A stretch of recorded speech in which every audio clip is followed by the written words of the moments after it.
16/4/2024।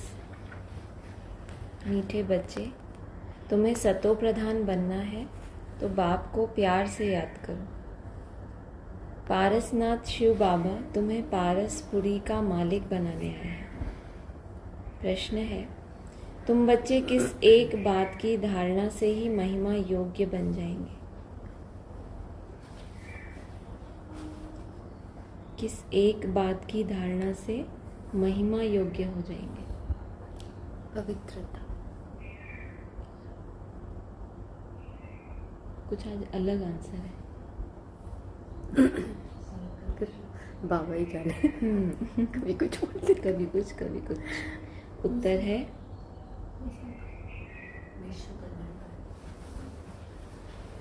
नहीं, दूर है अभी थोड़े जवाब, मैं पढ़ देती हूँ इसलिए। बहुत बहुत निर्माण चित्त बनो, किसी भी बात का अहंकार नहीं होना चाहिए। शिव की महिमा इतनी क्यों है? क्योंकि सदा ही क्या है? निराकारी। निराकारी है उतना निर्विकारी, उतना ही निरहंकारी है। बहुत मीठा बनना है। अहंकार आया तो दुश्मन बन जाते हैं। किसके दुश्मन? स्वयं के दुश्मन बन जाते हैं। ऊंच अथवा नीच पवित्रता की बात पर बनते हैं। जब पवित्र हैं तो मान है, अपवित्र हैं तो सबको माथा टेकते हैं। पवित्र बन जाते हैं तो फिर निराधार बन जाते हैं, उनको कोई आधार नहीं चाहिए। जब तक अपवित्र हैं तो सबके सामने माथा टेकते रहते हैं, यहाँ से सहयोग मिले, यहाँ से मिले, बहुत कुछ चाहिए। ओम शांति। रूहानी बाप बैठ बच्चों को समझाते हैं। बाप भी समझते हैं कि हम इन बच्चों को समझाते हैं। यह भी बच्चों को समझाया गया है कि भक्ति मार्ग में भिन्न भिन्न नाम से अनेकानेक चित्र बना देते हैं। जैसे कि नेपाल में पारसनाथ को मानते हैं। उनका बहुत बड़ा मंदिर है, परंतु है कुछ भी नहीं। 4 दरवाजे हैं, 4 मूर्तियां हैं। चौथे में श्री कृष्ण को रखा है। क्या बोला? क्या है? 4 दरवाजे और 4 मूर्तियाँ। चौथे में किसको रखा? श्री कृष्ण को। क्यों? 3 कौन है फिर?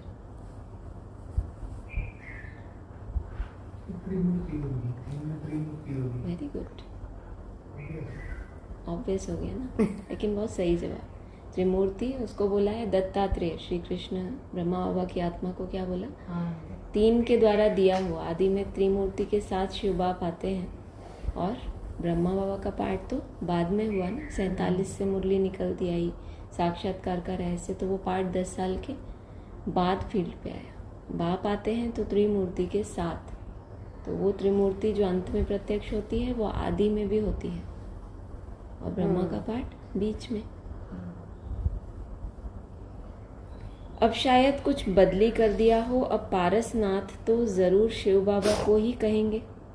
मनुष्यों को पारस बुद्धि भी वही बनाते हैं, तो पहले पहले उनको यह समझाना है। ऊंचते ऊंच है भगवान, पीछे है सारी दुनिया। सूक्ष्म वतन की सृष्टि तो है नहीं, पीछे होते हैं लक्ष्मी नारायण या विष्णु। सूक्ष्म वतन में कोई प्रैक्टिकल सृष्टि तो है नहीं, पीछे कौन है? पीछे कौन? खड़े होकर सुनिए। लक्ष्मी नारायण या विष्णु, प्रैक्टिकल सृष्टि की बात। वास्तव में विष्णु का मंदिर भी रॉन्ग है।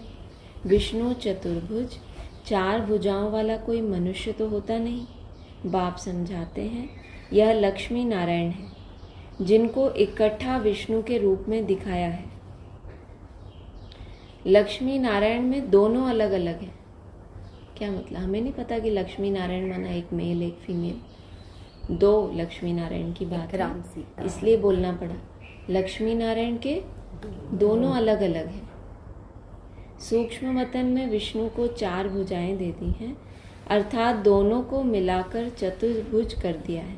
कितना एक्सप्लेन करना पड़ता है। हम सोचते हैं इतनी सिंपल सी बात, हाँ लक्ष्मी और नारायण अलग अलग हैं, दोनों को मिला के चतुर्भुज बना दिया। बाकी ऐसा कोई होता नहीं। मंदिर में जो चतुर्भुज दिखाते हैं वह है सूक्ष्म वतन का। मंदिर में जो दिखाते हैं वह कहाँ का है? सूक्ष्म वतन का। क्वेश्चन है, ऐसा नहीं सोचो कि मैं आंसर देने वाली हूँ इसका। आंसर भी दे ही दो। चतुर्भुज को शंख, चक्र, गदा, पद्म आदि देते हैं। ऐसा कुछ है नहीं। चक्र भी तुम बच्चों को है। नेपाल में विष्णु का बड़ा चित्र क्षीर सागर में दिखाते हैं। पूजा के दिनों में थोड़ा दूध डाल देते हैं। बाप एक एक बात अच्छी तरह समझाते हैं। ऐसे कोई भी विष्णु का अर्थ समझा न सके। क्षीर मतलब क्या होता है? मीठा। खीर। क्षीर माना सिंधी भाषा में कहते हैं, खीर माना दूध को कहते हैं। तो दूध का सागर है, तो वहाँ नेपाल में क्षीर सागर में दिखाया। पूजा के दिनों में थोड़ा दूध डाल देते हैं। ऐसे कोई भी विष्णु का अर्थ समझा न सके, जानते ही नहीं। यह तो भगवान खुद समझाते हैं। भगवान कहा जाता है शिव बाबा को। है तो एक ही, परंतु भक्ति मार्ग वालों ने नाम अनेक रख दिए हैं। क्यों नाम अनेक रख दिए भक्ति मार्ग वालों ने?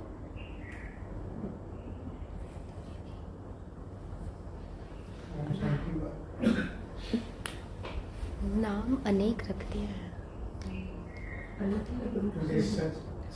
शिव बाबा कौन है वो जानते ही नहीं, इसलिए लोग नाम रख देते हैं। फिर बिना जाने कोई किसी का नाम रख देता है। बच्चे का घर में जन्म ही नहीं हुआ तो नाम कोई रखेगा? कर्तव्य ऐसे किए। अलग अलग पार्ट बजाए हैं। जो जिसका भक्त होता है, बोला ना मुरली में, जो जिसका धर्म का होता है वो उसी की पूजा करते हैं। तो उसमें भी अलग अलग देवी देवताओं की बात है ना, तो उनकी जहाँ भावना है तो उनको क्या दिखेगा? वही भगवान है। उसी में ही साक्षात्कार होगा ना निराकार का। और उसके लिए उस मूर्ति ने जो कर्तव्य किया है उसके हिसाब से उन्होंने वो नाम रखा उसका। तुम अभी अनेक नाम नहीं लेंगे। भक्ति मार्ग में बहुत धक्के खाते हैं, तुमने भी खाए। अभी अगर तुम मंदिर आदि देखेंगे तो उस पर समझाएंगे कि ऊंचते ऊंच है भगवान, सुप्रीम सोल, निराकार, परमपिता, परमात्मा। आत्मा शरीर द्वारा कहती है ओ परम पिता। उनकी फिर महिमा भी है ज्ञान का सागर, सुख का सागर। भक्ति मार्ग में एक के अनेक चित्र हैं। भक्ति मार्ग में तो ज्ञान सागर एक ही है। वही पतित पावन सर्व के सद्गति दाता है। तुम्हारी बुद्धि में सारा चक्र है। ऊंचते ऊंच परमात्मा है। उनके लिए ही गायन है सिमर सिमर सुख पाओ। अर्थात एक बाप को ही याद करो अथवा सिमरन करते रहो तो क्या होगा? कलह क्लेश मिटे सब तन के, फिर जीवन मुक्ति पद पाओ। क्या करो? क्या बोला? पूरा वो लाइन क्या आई थी? लास्ट का एक वर्ड बोलने से नहीं चलेगा। आउट हो जाएंगे। आउट हो जाएंगे और स्प्रे करना पड़ेगा और खड़ा होना पड़ेगा। वो है। अच्छा है ना, पहले वो दूसरों को सहयोग कर रहे हैं। सिमर सिमर सुख पाओ अर्थात एक बाप को ही याद करो अथवा सिमरन करते रहो। अभी सोचो, आप मुरली सुनते सुनते माया ने हमें थोड़ा भी इधर उधर किया तो हमें पिछली लाइन भी याद नहीं है। फिर हम सोचते हैं बाबा वही वही मुरली रोज सुनाते हैं। एक दो लाइन भी अगर हम अंदर धारण करके ले जाएं जहाँ जा रहे हैं तो फिर बाबा के लिए अहो सौभाग्य के। अरे वाह, आपको याद है? आप बैठिए आराम से। सिमर सिमर सुख पाओ अर्थात एक बाप को ही याद करो अथवा सिमरन करते रहो तो कलह क्लेश मिटे सब तन के, फिर जीवन मुक्ति पाओ। पहले तन की बात की है, कलह क्लेश मिटे, फिर क्या कहलाओगे कि अब है ये जीवन मुक्ति। तन में कलह क्लेश है तो कहाँ जीवन मुक्ति है? यह जीवन मुक्ति है ना। बाप से यह सुख का वर्षा मिलता है। अकेले यह तो नहीं पाएंगे, जरूर राजधानी होगी ना। गोया बाप राजधानी स्थापन कर रहे हैं। सतयुग में राजा रानी प्रजा सब होते हैं। तुम ज्ञान प्राप्त कर रहे हो तो जाकर बड़े कुल में जन्म लेंगे, बहुत सुख मिलता है। जब वह स्थापना हो जाती है तो छीछी आत्माएं सजाएं खाकर वापस चली जाती हैं। अपने अपने सेक्शन में जाकर ठहरेंगी। इतनी सब आत्माएं आएंगी, फिर वृद्धि को पाती रहेंगी। यह बुद्धि में रहना चाहिए कि ऊपर से कैसे आते हैं, ऐसे तो नहीं 2 पत्ते के बदले 10 पत्ते इकट्ठे आना चाहिए। नहीं, कायदे से पत्ते निकलते हैं। यह बहुत बड़ा झाड़ है, दिखाते हैं। एक दिन में लाखों की वृद्धि हो जाती है। पहले समझाना है, ऊंचते ऊंच है भगवान, पतित पावन, दुख हरता, सुख करता भी वही है। जो भी पाठधारी दुखी होते हैं उन सबको आकर सुख देते हैं। दुख देने वाला है रावण। मनुष्यों को यह मालूम ही नहीं कि बाप आए हैं जो आकर समझे। बहुत तो समझते समझते फिर थिरक जाते हैं माना बाहर निकल जाते हैं। जैसे स्नान करते करते किसी का पांव फिसल जाता है तो पानी अंदर घुस जाता है। तो बाबा तो अनुभवी है ना, यह तो विषय सागर है। बाबा तुमको क्षीर सागर तरफ ले जाते हैं, परंतु माया रूपी ग्राह अच्छे अच्छे महारथियों को भी क्या करता है? कौन? बाबा। माया इसमें तो ज्यादा पनिशमेंट मिलेगी।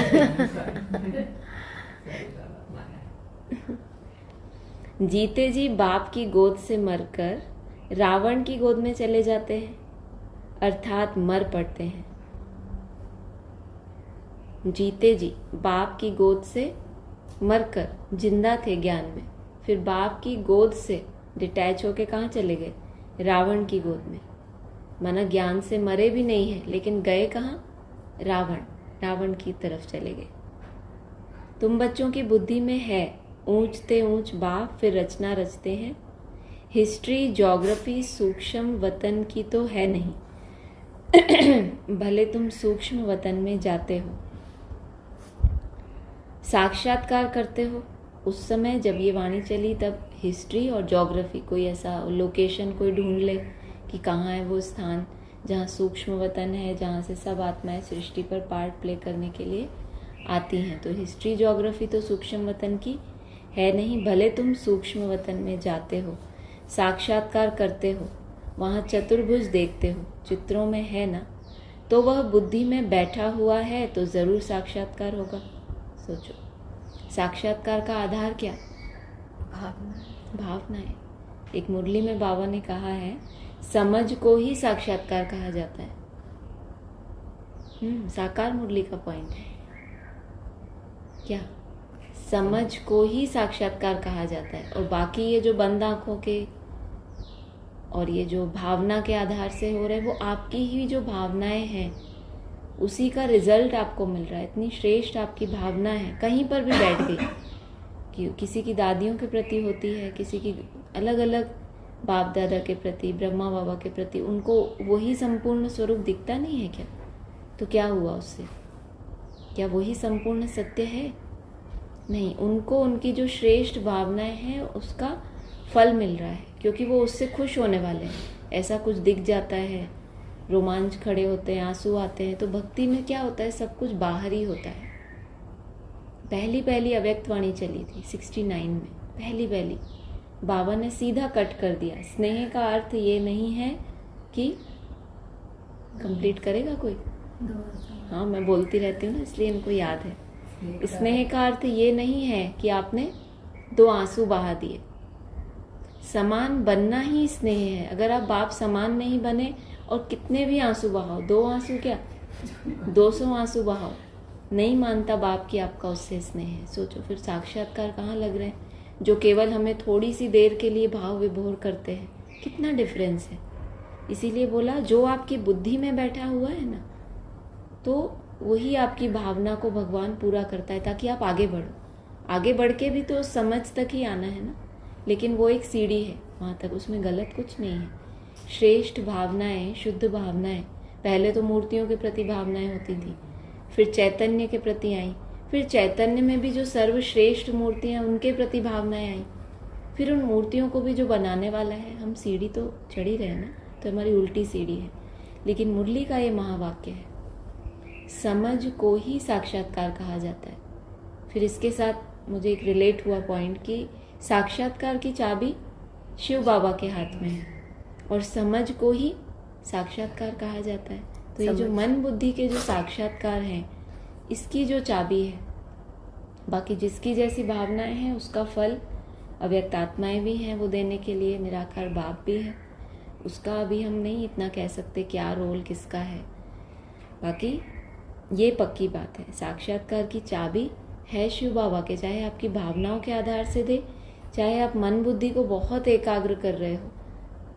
मन बुद्धि का भी तो एकाग्रता, ये भी तो एक प्रैक्टिस है ना। तो उसका रिजल्ट क्या मिलता है आपको? आपकी समझ डेवलप करता है। वो समझ ही क्या है? साक्षात्कार है। चित्रों में है ना, तो वह बुद्धि में बैठा हुआ है तो जरूर साक्षात्कार होगा, परंतु ऐसी कोई चीज है ही नहीं। यह भक्ति मार्ग के चित्र हैं। कितने संदेशों ने साक्षात्कार किए। बताते हैं एक एक मास तक वो प्रिंस प्रिंसेस बन के घूमते थे। एक चम्मच से, जैसे बच्चे दूध पीते हैं ना, ऐसे चम्मच से कुछ स्पून दूध पीते थे वो। फिर हुआ क्या? वो सिर्फ एक क्या था? खेल पात। भक्ति से सार कुछ नहीं निकलता है। फिर भी तो शरीर छोड़ के, फिर वही नया जन्म लेके, फिर भी तो वही एकाग्रता की प्रैक्टिस करनी पड़े ना। फाइनली तो उस साक्षात्कार तक आना है जो आपको आपकी समझ से मिलने वाला है। तो वो तो एक केवल सीढ़ी थी। तो हम अगर साक्षात्कार की कहानियां पढ़ें तो इतने सुंदर सुंदर हुए हैं आदि में। अभी तो फिर भी मर्ज हो गया वो पार्ट बीच में। तो यह भक्ति मार्ग के चित्र हैं। अभी तक भक्ति मार्ग चल रहा है, भक्ति मार्ग पूरा होगा फिर यह चित्र रहेंगे नहीं, सब चित्र गायब हो जाएंगे। मैं आत्मा ज्योति बिंदु, मेरा बाप ज्योति बिंदु। स्वर्ग में यह सब बातें भूल जाएंगी। अब बुद्धि में है कि यह लक्ष्मी नारायण के दो रूप हैं, चतुर्भुज के। देखो क्लियर बोला, लक्ष्मी नारायण के दो रूप हैं। ऐसे नहीं लक्ष्मी और नारायण ये दो रूप हैं, लक्ष्मी नारायण के दो रूप हैं। लक्ष्मी नारायण की पूजा सो चतुर्भुज की पूजा। लक्ष्मी नारायण का मंदिर या चतुर्भुज का मंदिर बात एक ही है। इन दोनों का ज्ञान और किसी को भी नहीं है, तुम जानते हो। इन लक्ष्मी नारायण का राज्य है, विष्णु का राज्य तो नहीं कहेंगे। यह पालना भी करते हैं, सारे विश्व के मालिक हैं तो विश्व की पालना करते हैं। शिव भगवान उवाच, मैं तुमको राजयोग सिखलाता हूँ। अपने को आत्मा समझ बाप को याद करो तो इस योग अग्नि से विकर्म विनाश होंगे। डिटेल में समझाना पड़े, बोलो। यह भी है गीता। सिर्फ गीता में श्री कृष्ण का नाम डाल दिया है, यह तो रॉन्ग है। सबकी ग्लानि कर दी है, इसीलिए भारत तमो प्रधान बन पड़ा है। अब है कलयुगी दुनिया का अंत। इनको कहा जाता है तमो प्रधान आयरन एज। जो सतो प्रधान थे उन्होंने ही 84 जन्म लिए हैं। जन्म मरण में तो जरूर आना है। जब पूरे 84 जन्म लेते हैं तब फिर बाप को आना पड़ता है पहले नंबर में। एक की बात नहीं है, इनकी तो सारी राजधानी थी ना, फिर जरूर होनी चाहिए। बाप सबके लिए कहते हैं अपने को आत्मा समझो, बाप को याद करो तो योग अग्नि से पाप कट जाएंगे। काम चिता पर बैठ सब सांवरे हो गए हैं, अब सांवरे से गोरा कैसे बने? सो तो बाप ही सिखलाते हैं।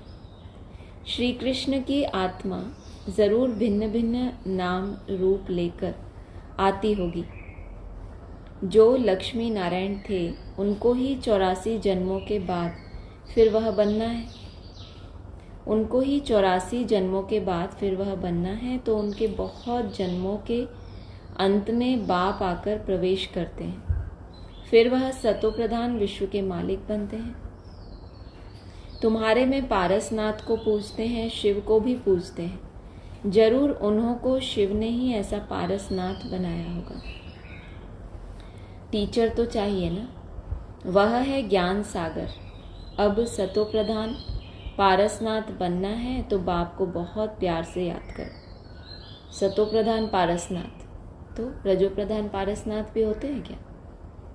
पारसनाथ माना बाबा ने स्पर्श बताया है, मन बुद्धि को स्पर्श किया और उसको भी सोने जैसी आत्मा बना दिया। पारस को स्पर्श बताया है। तो बाप को बहुत प्यार से याद करो, वही सबके दुख हरने वाला है। बाप तो सुख देने वाला है। यह है कांटों का जंगल, बाप आए हैं फूलों का बगीचा बनाने। बाप अपना परिचय देते हैं, मैं इस साधारण बूढ़े तन में प्रवेश करता हूँ जो अपने जन्मों को नहीं जानते। भगवान वाच, मैं तुमको राजयोग सिखलाता हूँ। तो यह ईश्वरीय यूनिवर्सिटी ठहरी। एम ऑब्जेक्ट है ही राजा रानी बनने की, तो ज़रूर प्रजा भी बनेगी। मनुष्य योग योग बहुत करते हैं, निवृत्ति मार्ग वाले तो अनेक हठ योग करते हैं, वह राजयोग सिखला ना सके।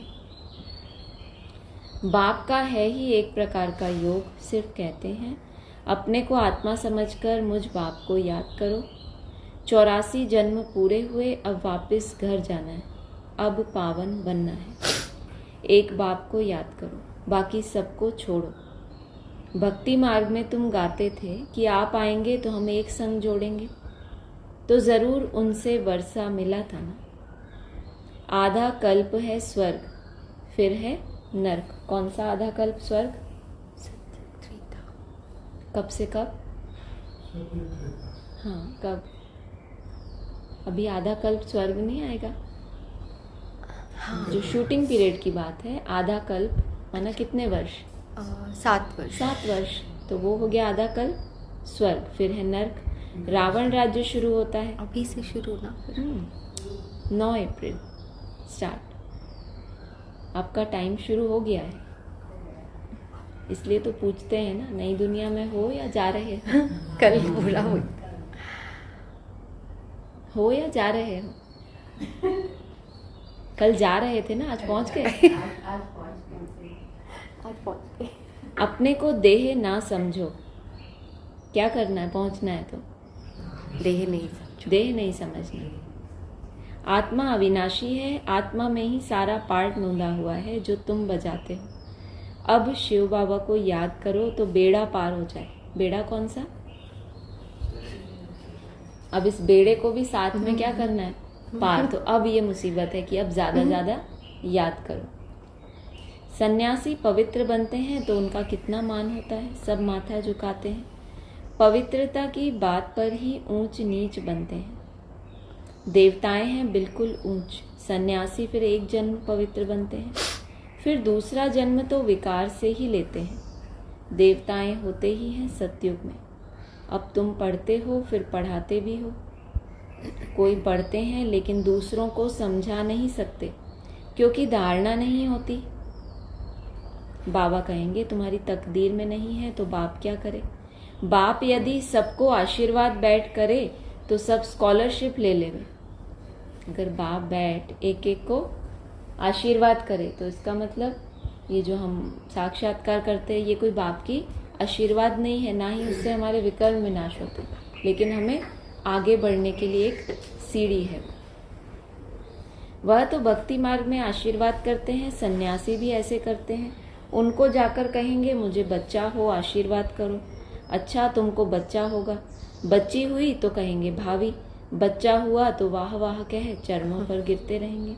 अच्छा अगर फिर मरा तो रोने पीटने और गुरु को गाली देने लग पड़ेंगे। इसलिए बाबा ऐसे लफड़े करते ही नहीं कि तुम्हारा ये हो जाए, बच्चा तुम्हारा ये हो जाए, क्योंकि सबके अपने अपने हिसाब किताब। बाबा क्यों इंटरफेयर करे उन हिसाब किताबों में? गाली देने लग पड़ेंगे। गुरु कहेगा यह भावी थी तो कहेंगे पहले क्यों नहीं बताया। कोई मरे हुए से जिंदा हो जाता है तो यह भी भावी ही कहेंगे। वह भी ड्रामा में नूंद है, आत्मा कहाँ छिप जाती है। डॉक्टर लोग भी समझते हैं यह मरा पड़ा है, फिर जिंदा हो जाता है। चिता पर चढ़े हुए भी उठ पड़ते हैं। इसलिए बाबा लास्ट तक अनिश्चय बुद्धि वालों के लिए भी क्या कहते हैं, हट्टी तो एक ही है, फिर जी पड़ेंगे, फिर जिंदा हो जाएंगे, कोई ऐसे भी होंगे। कोई एक ने किसी को माना तो उनके पीछे ढेर पड़ जाते हैं।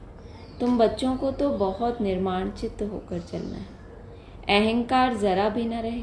आजकल किसी को जरा भी अहंकार दिखाया तो दुश्मनी बढ़ी। बहुत मीठा होकर चलना है। नेपाल में भी आवाज निकलेगा। अभी तुम बच्चों की महिमा का समय है नहीं, आगे चल के आवाज निकलेगा। नहीं तो अहंकार आ जाएगा ना। अभी तो क्या बना रहे हैं बाबा, निरहंकारी, गालियां सहन करो तो महिमा होगी या तो गालियां होंगी, एक ही चीज होगी ना। निरहंकारी बनने के लिए महिमा चाहिए या गालियां चाहिए? गालियाँ। तो अभी वो समय नहीं है। अभी तुम बच्चों की महिमा का समय है नहीं, नहीं तो उनके अखाड़े उड़ जाएं, बड़े बड़े जग जाएं और सभा में बैठ सुनाएं तो उनके पीछे ढेर आ जाएं। अगर बड़ों बड़ों की बुद्धि में बैठ जाए तो फिर तो उनके अखाड़े ही उखड़ जाएं। कोई भी एमपी बैठ तुम्हारी महिमा करे कि भारत का राजयोग इन ब्रह्मा कुमार कुमारियों के सिवाय कोई सिखला नहीं सकते, ऐसा अभी तक कोई निकला नहीं है। बच्चों को बहुत होशियार चमत्कारी बनना है। फलाने फलाने भाषण कैसे करते हैं सीखना चाहिए। सर्विस करने की युक्ति बाप सिखलाते हैं। बाबा ने मुरली जो चलाई, एक्यूरेट कल पैसे चलाई होगी, ड्रामा में नूंद है। प्रश्न नहीं उठ सकता ऐसे क्यों? ड्रामा अनुसार जो समझाना था वह समझाया, समझाता रहता हूँ। बाकी लोग तो अथाह प्रश्न करेंगे, ये बात ऐसे क्यों बोली, ये बात किस हिसाब से बोली। तो बाबा कह रहे हैं जब जो समझाना था मैंने वो समझाया, जिसकी समझ में आना था उसको आया भी होगा। तो अथाह प्रश्न करेंगे, बोलो। कोई ज्यादा प्रश्न करे तो उनको क्या बोलो? पहले क्या करो? हाँ, पहले मन मनाभव हो जाओ। बाप को जानने से तुम सब कुछ जान जाएंगे। अच्छा, मीठे मीठे सिक्की लदे बच्चों प्रति माता पिता बाप दादा का याद प्यार गुड मॉर्निंग। रूहानी बाप की रूहानी बच्चों को नमस्ते। रूहानी बच्चों की रूहानी बाप दादा को याद प्यार गुड मॉर्निंग और नमस्ते। धारणा के लिए सार है, सर्विस की युक्ति सीख कर बहुत बहुत होशियार और चमत्कारी बनना है। धारणा कर फिर दूसरों को करानी है। पढ़ाई से अपनी तकदीर आपे ही बनानी है। दूसरा है, किसी भी बात में जरा भी अहंकार नहीं दिखाना। बहुत बहुत मीठा और निर्माण चित्त बनना है। माया रूपी ग्राह से अपनी संभाल करनी है। वरदान है, बीती को श्रेष्ठ विधि से बीती कर यादगार स्वरूप बनाने वाले पास विद ऑनर भव। जो बीत गया उसको श्रेष्ठ विधि से टाटा करना। ऐसे तो हम स्टॉप नहीं सोचना, लेकिन मन में उस बीती के प्रति कोई नेगेटिव भाव बैठा हुआ है, बहुत बुरा हुआ था मेरे साथ, लेकिन चलो बाबा ने बोला है तो बिंदी लगाओ। तो उसको बुरे को बुरा समझकर ही बिंदी लगाई है। बाबा क्या कह रहे हैं? बीती को श्रेष्ठ विधि से बीती कर कि उससे मैंने क्या सीखा, आगे के लिए मुझे क्या अटेंशन रखना है। बीती को श्रेष्ठ विधि से बीती कर यादगार स्वरूप बन, माना वो याद आए, यादगार बन जाए, दुख ना दे जब भी याद आए तो। यादगार स्वरूप बनाने वाले पास विद ऑनर भाव। पास्ट इज पास तो होना ही है, समय और दृश्य सब पास हो जाएंगे, लेकिन पास विद ऑनर बनकर हर संकल्प या समय को पास करो। अर्थात बीती को ऐसी श्रेष्ठ विधि से बीती करो जो बीती को स्मृति में लाते ही क्या निकले मुंह से, क्या निकले? जैसे ही वो स्मृति में आए तो क्या निकले? वाह वाह निकले। अन्य आत्माएं आपकी बीती हुई स्टोरी से पाठ पढ़े, आपकी बीती यादगार स्वरूप बन जाए तो कीर्तन अर्थात कीर्ति गाते रहेंगे। आपकी बीती उनके किसका कारण बन गई? कीर्ति का कारण बन गई। हमारी खराब वाली बीती, आपने उसको क्या किया? यादगार बना लिया कि एक बार वो भूल हुई फिर दोबारा ना हो। इतना उसको श्रेष्ठ दृढ़ता आपके अंदर वो ले आई, इतना बुरा लगा आपको अपने उस गलत एक्टिविटीज जो भी हमसे हुआ, तो उसके बाद जो दृढ़ता आई तो वो बीती भी क्या हो गई? एक यादगार बन गई ना, कि वो हमारी लास्ट गलती थी उस तरह की। नए तरह की होंगी वो एक अलग बात है, लेकिन एक ही गलती बार बार रिपीट करना, इसको बाबा तीव्र पुरुषार्थ नहीं कहते। स्लोगन है, स्व कल्याण का श्रेष्ठ प्लान बनाओ, तब विश्व सेवा में सकाश मिलेगी। स्व कल्याण का श्रेष्ठ प्लान बनाओगे तो क्या होगा? विश्व सेवा में सकाश मिलेगी। प्लान किसका बनाना है? विश्व सेवा का नहीं, तो विश्व सेवा में ऑटोमेटिक क्या होगा?